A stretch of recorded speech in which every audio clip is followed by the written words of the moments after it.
Nagtulong-tulong ang mga ahensya ng pamahalaan para hindi makapasok sa bansa ang nakamamatay na sakit na Ebola virus mula West Africa.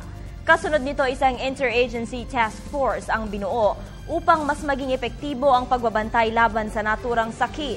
Mas pinaigting din ng Department of Foreign Affairs ang pagbibigay impormasyon at babala sa mga Pilipino sa West Africa laban sa Ebola virus. Ang ulat mula kay Joseph Parafina.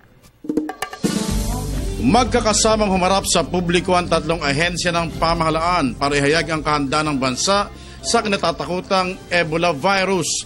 Kaugnay nito, isang interagency task force na binubuo ng Department of Labor and Employment, Department of Foreign Affairs at Department of Health. Ayon sa DOH, mas mainam na maging matindi ang pagbabantay sa Ebola virus carrier dahil mahirap nang masingitan tayo nito. WHO has already made it clear that this is something that the global community should pay attention to, and I thought that this would be a best time for us to inform the public of what is the situation in the Philippines. Sa panig ng DFA, pinalakas nila ang pagbibigay ng impormasyon at babala ukol sa naturang sakit sa mahigit na 4,000 mga manggagawa na nasa mga bansang Liberia, Sierra Leone at Guinea. Very exhaustive information campaign has likewise been undertaken to our kababayans there in West Africa, West African region, to give them information as to better protect themselves as against the disease. Noong pa July 4, inihinto na ng pamahalaan ang pagpapadala ng mga manggagawa sa mga bansang nabanggit at nakipag-ugnayan na rin sila sa mga employers ng mga ito para sa mabilisang koordinasyon kung kinakailangan pabalikin sa bansa.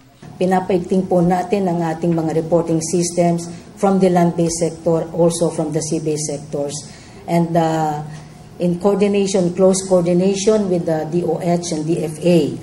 We have at our end quick monitoring team. Siniguro naman ng RITM o Research for Institute for Tropical Medicine na ang kahandaan ng DOH sa sino man makakakuha ng virus ay mabibigyan nila ito ng sapat na pagkalinga. Subalit, wag na sana mangyari ito. We have 6 actually at RITM that are negative pressure isolation rooms, and we have an ICU that can accommodate 3 patients. So, pwede kami mag-accommodate ng 9 patients all in all.